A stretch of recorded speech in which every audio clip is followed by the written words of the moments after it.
Hello guys, today we're going to quickly talk about the compatibilities of these Airsoft Daniel Defense RIS2 rails.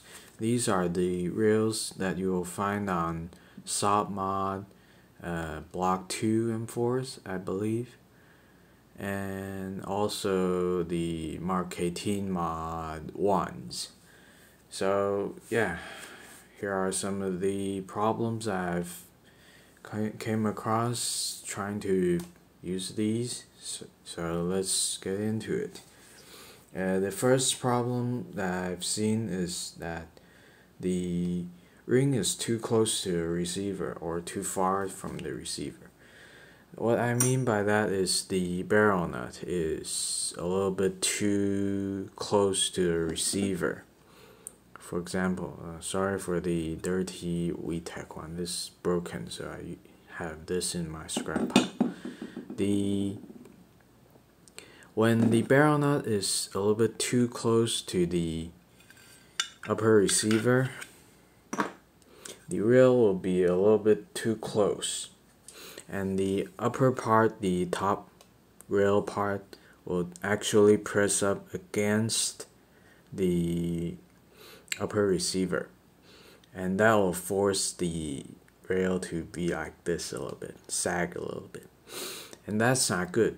And you can see on Google image search that genuine upper receiver assembly will have a little bit of a gap here. You can see a little light through there. So the proper way to mount this is to leave a little bit of gap.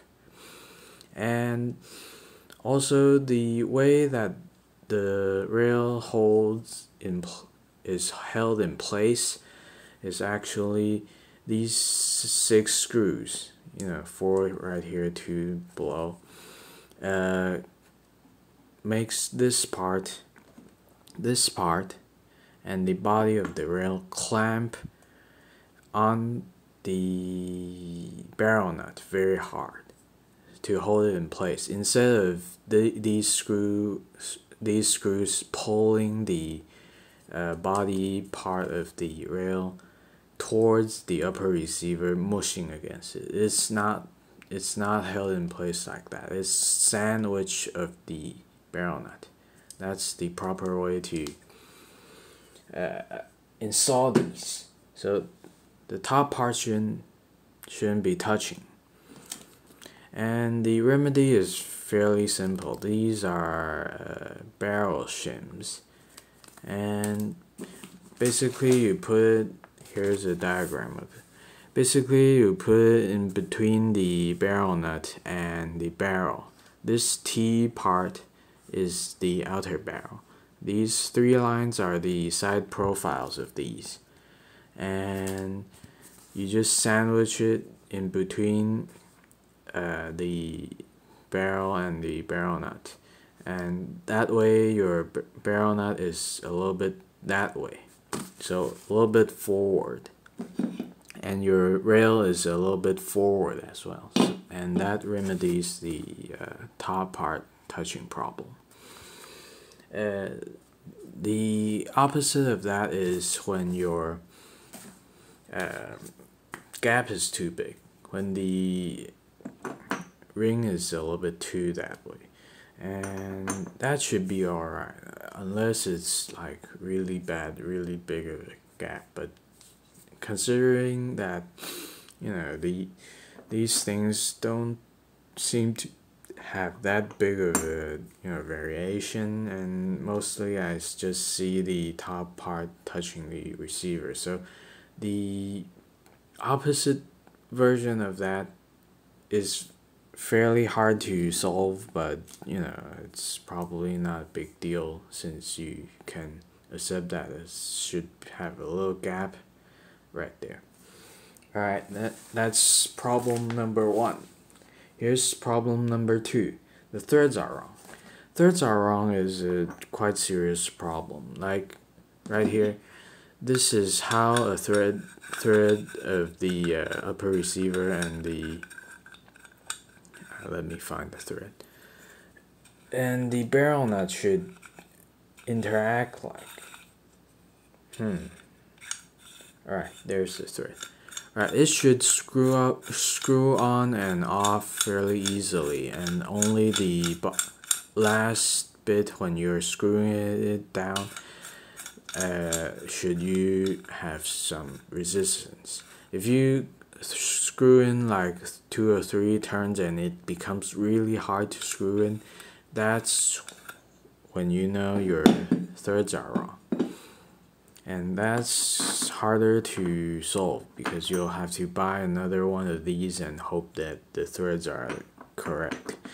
And when it comes to Airsoft M4s, the upper receiver seems to have AUG thread and GBB spec or real steel spec, but that is not, you know, from past experience, it's sometimes not that simple, because the Airsoft company, they only need to be concerned about their own rail, their own delta ring and barrel nuts fit their own, you know, upper receiver. They don't really care about, you know, fitting other kinds of receivers, so they can come out with some weird kind of thread, and you know, you can't do anything about it. And there are a lot of different, you know, revisions of these things that came out. Even though they are the same M4s of the same brand, they can have updates throughout the year, and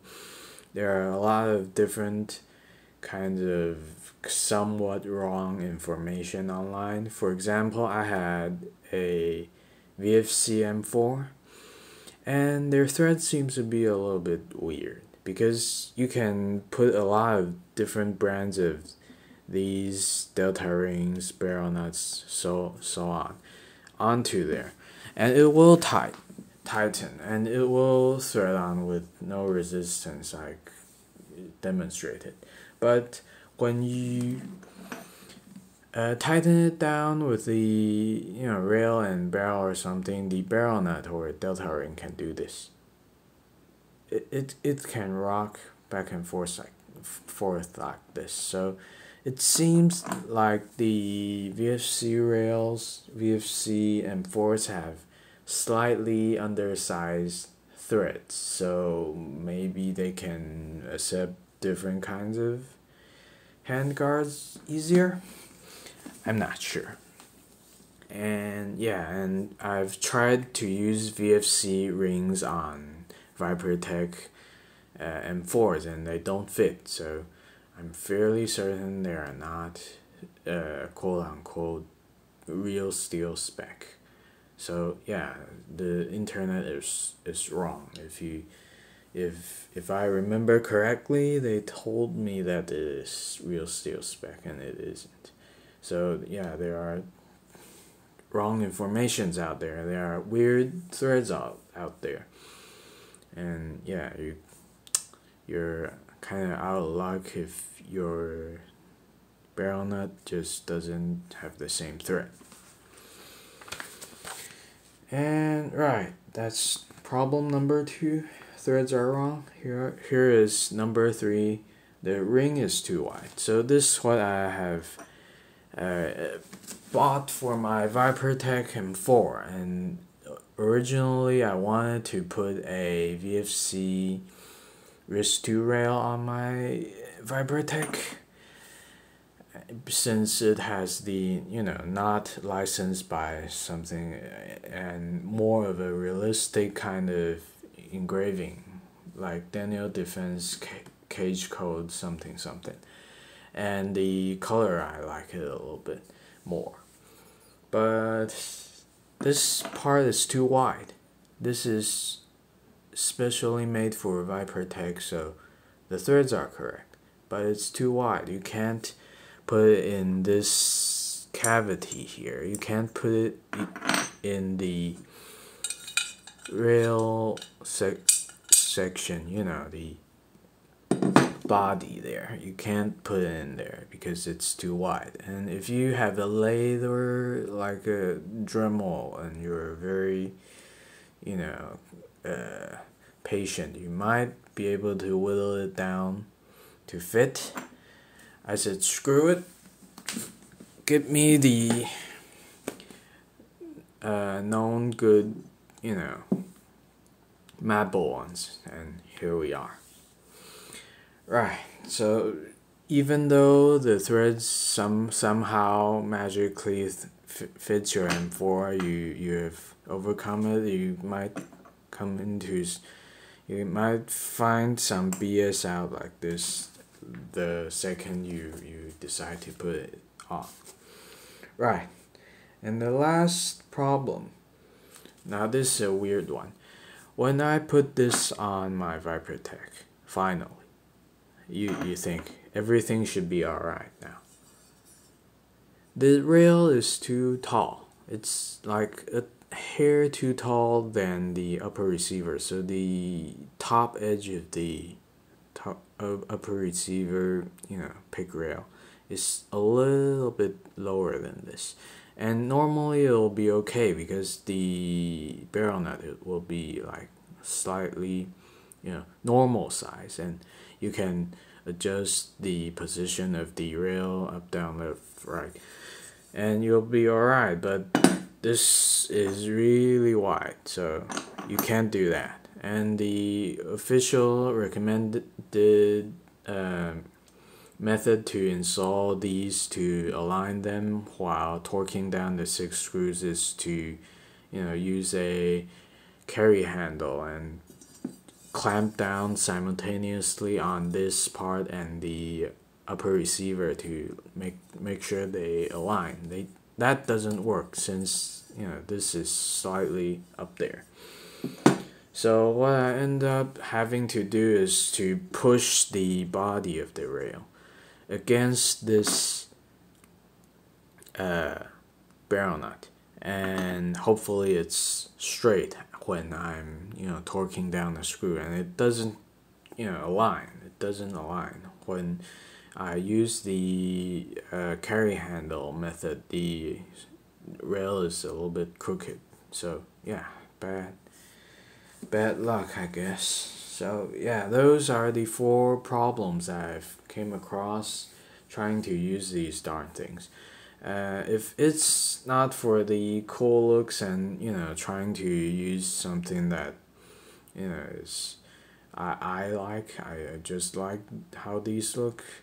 Otherwise, they are really annoying to install and take apart and whatnot. And these plastic washers, they do their job to stop the screw from backing out, since you can squish them down a little bit and provide resistance. Those break over time, so you lose them. And compatibility problems, so really big headaches trying to use these things. I like the way that looks, but since we have options now, we have straight from the factory VFC, GHK, Tokyo Marui kinds of these things that came with the gun. You just buy those instead. Before they have those offerings, you have to buy something like this and hope that it will fit. So yeah, that's the problems I've came across trying to use these things.